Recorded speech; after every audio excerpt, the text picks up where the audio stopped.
오늘 본문의 말씀을 통해서 하나님의 도우심, 그 이후라는 제목으로 여러분과 함께 말씀을 나누기를 원합니다. 여러분, 우리가 지난주 말씀을 다시 돌이켜보게 되면 자기 눈에 옳게 보이는 대로 살아갈 때에 굉장한 영향력을 줄 것 같고 또래는 뭐든지 잘 될 것처럼 느껴질 때가 있습니다. 하지만 그렇게 걸어간 그 길의 끝이 결국에는 절망의 장소 에벤에셀이었다는 것을 우리가 함께 말씀을 나눴습니다. 이스라엘 백성들도 처음엔 그랬습니다. 블레셋과 싸우면 이길 수 있을 줄 알았습니다. 하지만 그 결과는 참담했죠. 무려 4,000명이 죽었습니다. 이 정도면 그들이 생각을 멈추고 또한 깨달아야 하지 않겠습니까? 그런데 그들은 오히려 더 자신감을 가지고 이번에는 자신들의 신앙적인 상징물인 언약궤를 꺼내 들었습니다. 과거에 하나님의 임재가 있었던 법궤이니까 이것만 있으면 반드시 승리할 수 있을 거라고 생각했던 것이었죠. 하지만 결과는 더욱 끔찍하였습니다.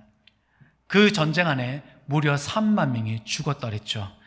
거기다 가장 소중하게 여겨왔던 언약궤가 블레셋에게 빼앗겨 버렸습니다. 결국 자기 방식, 자기 소견, 자기 경험을 믿고 나섰지만 돌아온 것은 패배와 죽음, 그리고 신앙의 상실이었습니다. 에벤에셀은 그렇게 절망의 장소가 되었던 것입니다. 그런데 그 절망의 끝에서 뜻밖의 소식이 들려왔습니다.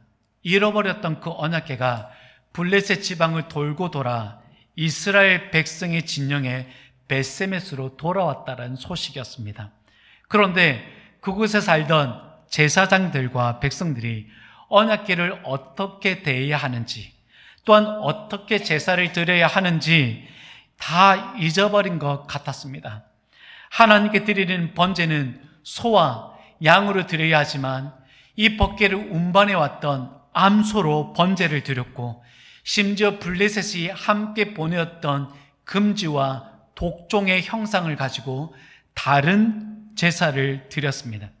뿐만 아니라 신성하게 여겨야 할 이 언약궤를 그냥 구경하듯 바라보다가 70명이 죽게 되었습니다. 그렇게 하나님의 임재 상징인 언약궤가 이 벳세메스 사람들에게는 두려움의 대상이 되었습니다. 신앙의 기쁨이 있어야 되는데 신앙의 두려움이 되어져 버린 것입니다. 이 사건 이후에 이스라엘 백성들의 마음에 어떤 마음이 생겼습니까? 하나님을 사모하는 마음. 그 사모한다는 것은 애통과 애도의 뜻이 담겨져 있는 의미라고 제가 말씀을 드렸죠. 이 애도와 애통의 기간이 여러분 무려 20년 동안 지속되었습니다. 하지만 그 애통함이 여러분 하나님께서 굉장히 긍정적으로 역사하셨습니다. 결국 그것이 하나님께 부르짖는 기도로 이어졌고 자신들의 잘못을 돌아보는 계기가 되었습니다. 그렇게 회복을 향해 나아가던 어느 날 위기가 찾아옵니다. 블레셋이 또다시 이스라엘을 공격해 온 것입니다. 그런데 이스라엘은 이 당시에 어떤 준비도 안 돼 있었어요. 병사도 소집이 되어 있지 않았고 군사훈련도 없었습니다. 그야말로 속수무책이었죠. 이때 사무엘이 나섭니다. 젖먹는 어린 양 한 마리를 잡아다 하나님께 번제를 드리고 하나님께 부르짖죠. 그때 하나님의 놀라운 일로 역사하십니다.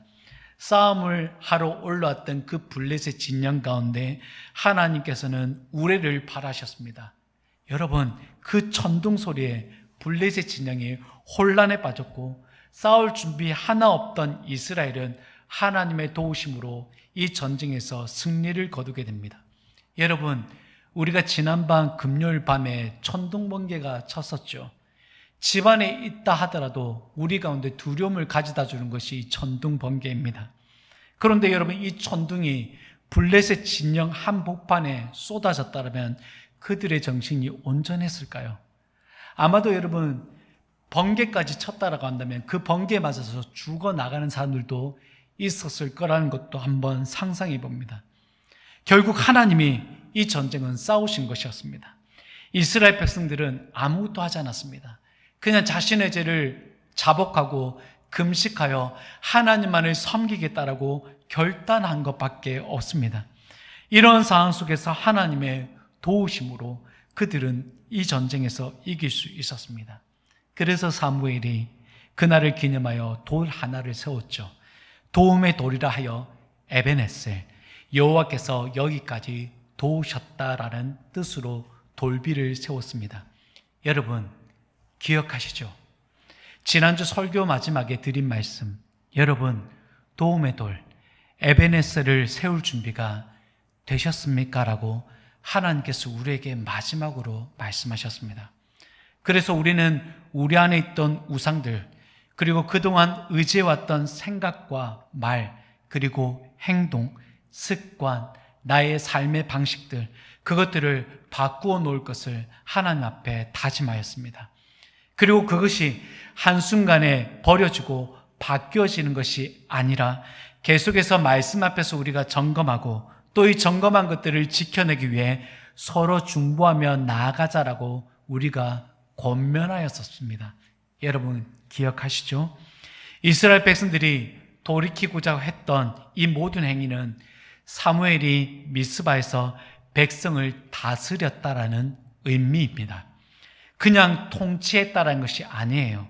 말씀 중심의 삶으로 이끌었고 공동체 안에서는 함께 기도하며 올바른 습관을 만들어 가려고 여러분 진행하고 있었다는 것을 뜻하는 것입니다.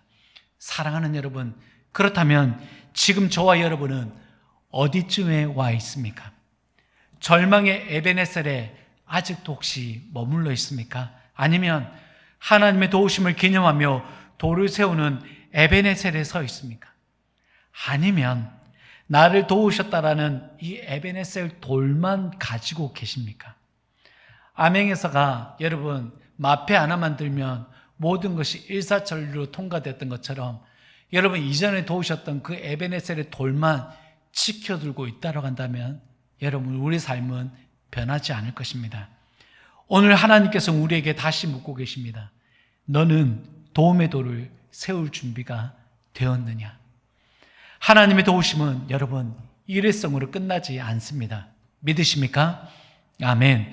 오늘 본문도 하나님의 도우심 이후에 이스라엘 백성들 안에 어떤 변화와 하나님의 어떤 도우심의 은혜가 있었는지 말씀해 주고 있습니다.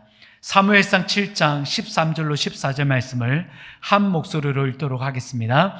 이에 블레셋 사람들이 굴복하여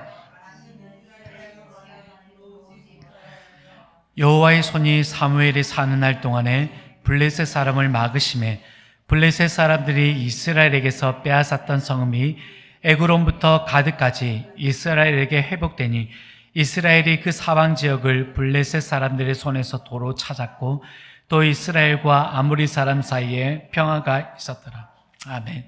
여러분 하나님의 에베네셀 그 도움 이후에 이스라엘 백성들에게는 어떤 도움이 있었는지 5가지로 정리해 보았습니다. 첫째는 블레셋 사람들을 하나님께서 굴복시키셨습니다.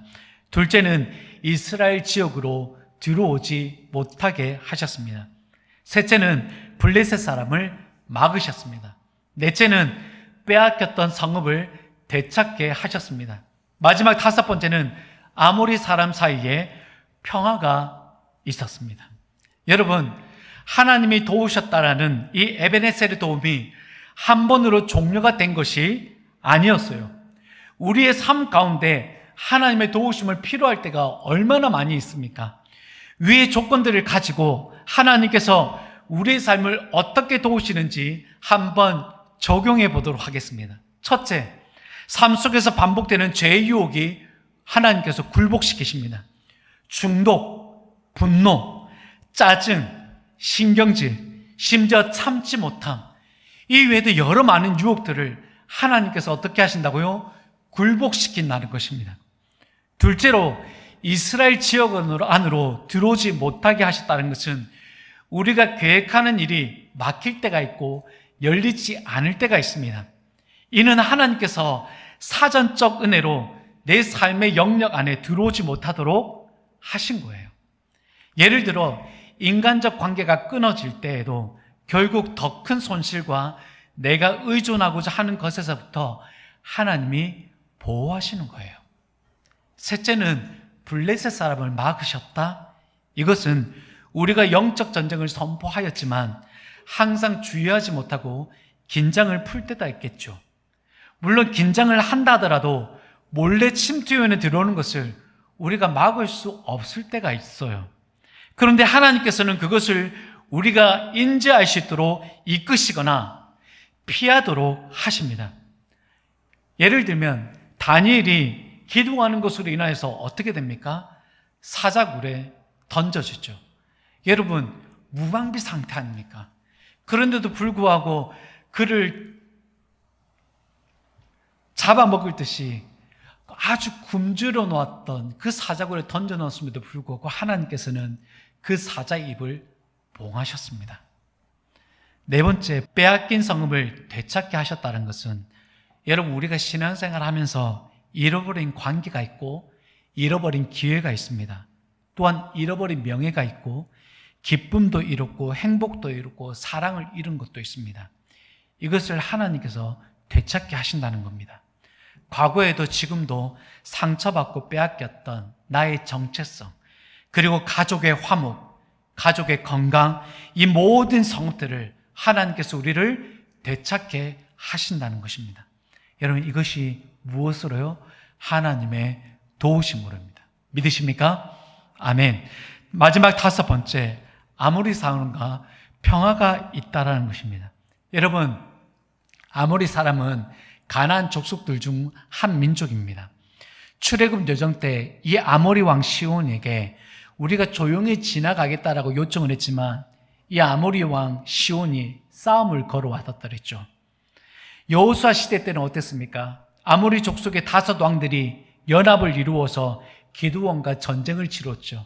이때 여러분, 해가 멈추었던 사건이었습니다. 사사시대에는 여러분 어떻습니까? 아모리 사람이 단 자손을 산지로 몰아넣고 골짜기로 내려오지 못하도록 억압했던 민족입니다. 여러분, 시대마다 늘 싸움을 걸어왔던 이 아모리 민족입니다. 그런데 하나님께서 아모리 사람들로부터 이스라엘을 건들지 못하도록, 심지어는 싸움을 걸어오지 않도록 하나님께서 막으신 거예요. 여러분, 이스라엘 백성들에게 베푸신 하나님의 도우심은 그들이 여기까지 도우셨다라는 에베네셀의 기념들을 들고 있었기 때문이 아니에요. 아무것도 하지 않고 우리를 도우시는 하나님의 돌림만을 지켜 세우는 것을 의미하는 것이 아닌 것입니다. 하나님께서 이스라엘 백성들을 도우셨다는 이 한 가지 이유를 여러분 13절에서는 이렇게 설명하고 있습니다. 여러분, 한 목소리를 읽도록 하겠습니다.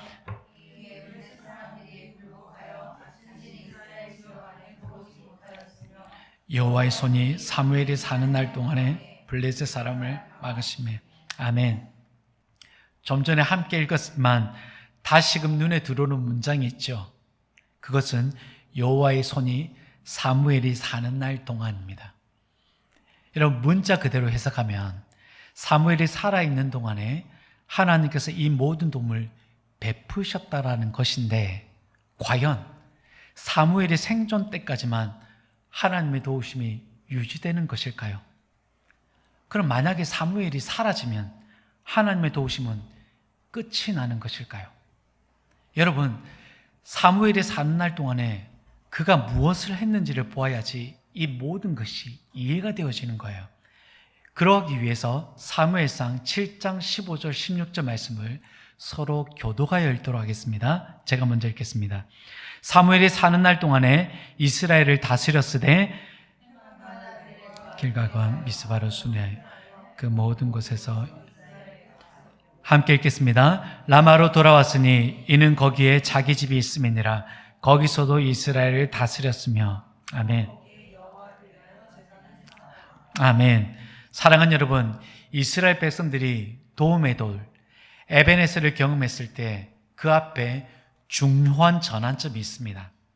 그들이 금식하고 회개했을 때 성경은 사무엘이 이스라엘 자손들을 다스리기 시작했다라고 분명히 기록하고 있습니다. 이 말은 곧 하나님의 말씀을 따르며 살겠습니다라는 백성들의 다짐이 있었다라는 뜻입니다. 이전까지 이스라엘은 어땠습니까? 자기 마음대로, 자기 생각대로 살았습니다. 하나님께서 알려주신 방식이 아니라 자기들이 원하는 대로 행동했죠. 사실상 하나님의 권위 아래 들어가고 싶지 않았던 것입니다. 여러분, 우리가 누군가의 말에 귀 기울이고 순종하려면 어떤 조건이 필요할까요? 보통은 나보다 뛰어난 무언가가 있다라고 느낄 때 우리는 그 상대에게 그 권위를 인정하게 됩니다. 그렇게 상대에게 권위를 부여하게 되면 어떤 일이 발생하냐면 이제는 내 생각과 내 선택에 대해서 그 상대가 개입할 수 있는 권한을 주는 것입니다.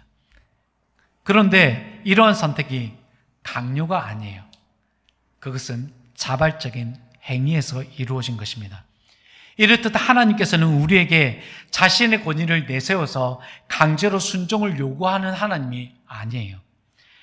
우리 인간관계에서도 잘못된 권위에 대한 경험이 있습니다.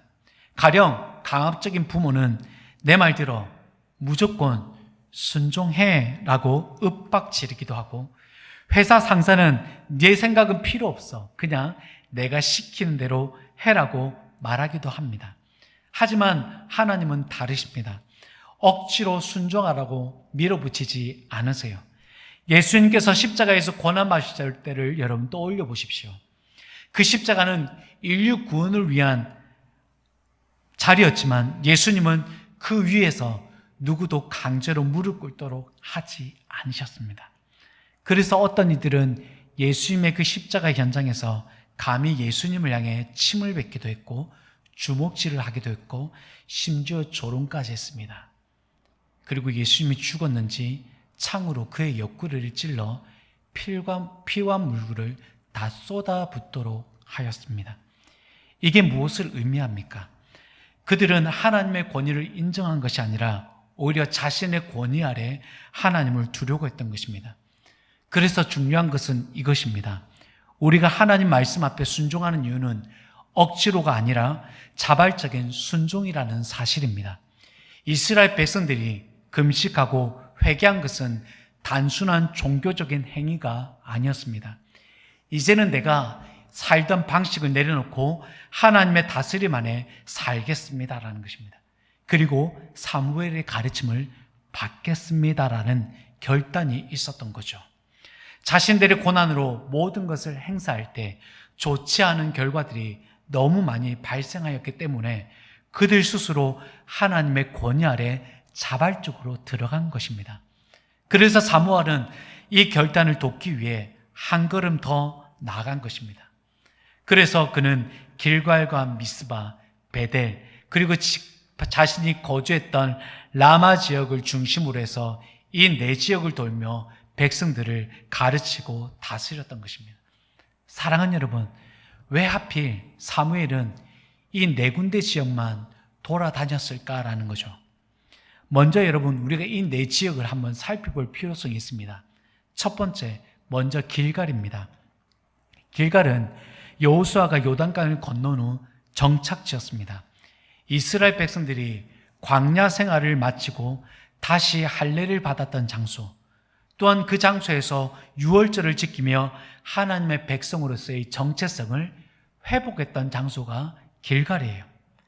그래서 길갈은 신앙의 새 출발이 이루어졌던 자리입니다. 사무엘이 그곳을 찾은 것은 이제 다시 하나님의 백성답게 살아야 한다라는 메시지를 전하기 위함이었을 것입니다.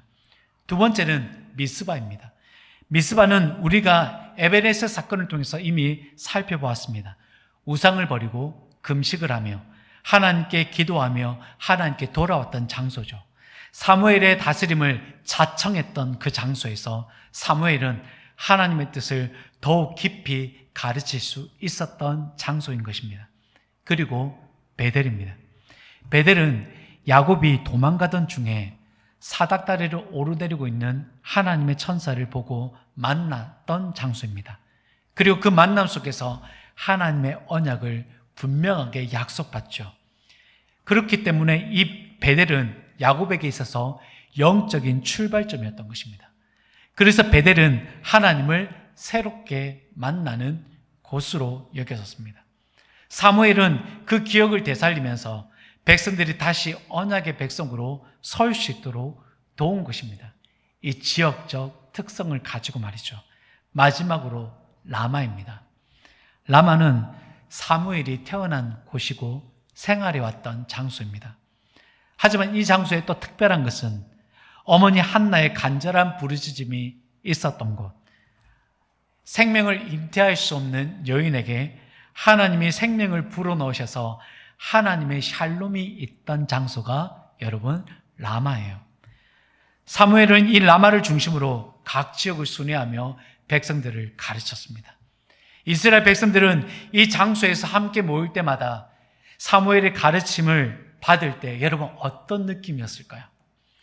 장소에서 얻어지는 특별한 의미도 있지만 사무엘에 더해지는 이 말씀의 메시지는 너무나 강력하게 백성들에게 전파되었을 것이고 이 메시지에 많은 백성들이 감흥을 얻었을 거라고 감히 상상해 봅니다.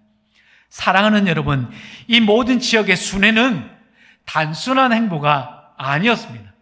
사무엘은 백성들의 자발적인 순종과 회개를 지켜보고 그 결단을 하나님과 연결시키기 위해서 발로 뛰었고 순회하는 장소 역시도 백성들이 더욱더 하나님을 잘 인식할 수 있도록 이 장소를 택하여서 하나님의 말씀을 가르쳤던 것입니다. 우리가 하나님의 다스림 가운데 있으려면 우리가 거주하는 장소에서부터 시작해야 합니다. 우리의 생각과 마음이 하나님의 다스림 가운데 있게 하는 의미하는 장소가 있어야 합니다. 여러분, 그 장소가 여러분에게는 어떠한 곳입니까? 내가 누구인지 알려줌과 동시에 새로운 출발을 이루었던 그 장소, 내가 하나님 앞에 철저히 회개하며 하나님의 도우심을 경험했던 그 장소, 하나님과의 직접적인 만남을 통해 하나님의 언약을 받고 새로운 영적 출발을 이루었던 그 베델의 장소가 오늘 우리 가운데 있냐라는 것입니다. 저는 여러분 오늘 그곳이 바로 이곳이 되어지기를 축복합니다. 또한 여러분이 사무엘처럼 순회하며 함께 믿음을 걷는 자들에게 함께 이것을 나누는 그런 장소의 의미를 더욱 되뇌일 수 있도록 도와주시는 분들이 되기를 축복합니다. 우리가 하나님의 진정한 권위 아래에 있을 때 우리는 억압이 아니라 하나님의 도우심을 경험하게 됩니다. 그리고 그 도우심은 누군가 대신 살아주는 신앙이 아닙니다. 내가 결단하고 따르는 신앙을 통해 하나님의 도우심은 드러납니다. 여러분은 지금 누구의 권위 아래에 있으십니까? 내 생각이 앞서고 있으신가요? 아니면 하나님의 말씀 앞에 나를 내려놓고 있는 가운데 있으십니까? 사무엘처럼 하나님은 오늘도 말씀을 통해 우리에게 묻고 계십니다. 너는 나의 다스림 안에서 나의 도움이 기대가 되느냐? 여러분, 우리가 하나님의 말씀을 받아들이고 그분의 다스림 아래 거할 때 하나님께서는 우리를 반드시 도우십니다. 그 도우심은 단순히 눈에 보이는 일이 잘 풀리는 것만이 아닙니다. 우리의 삶의 깊은 곳, 마음의 상처와 가정의 문제와 공동체의 아픔 속까지 하나님께서 찾아오셔서 회복시키시는 놀라운 역사가 바로 하나님의 도우심입니다. 다 함께 믿음으로 하나님의 도우심을 선포하면서 말씀을 맺겠습니다. 우리가 문장들을 읽을 텐데요. 이 문장을 우리가 믿음으로 선포하고 이 말씀이 우리 삶에 하나님의 도우심으로 이루어지기를 소망하며 우리 다 함께 믿음으로 한 목소리로 선포하겠습니다. 시작. 하나님께서는 나를 괴롭히는 모든 세력을 무릎 꿇게 하실 것입니다. 하나님께서는 어둠의 권세들이 나를 해치지 못하게 지켜주실 것입니다. 아멘.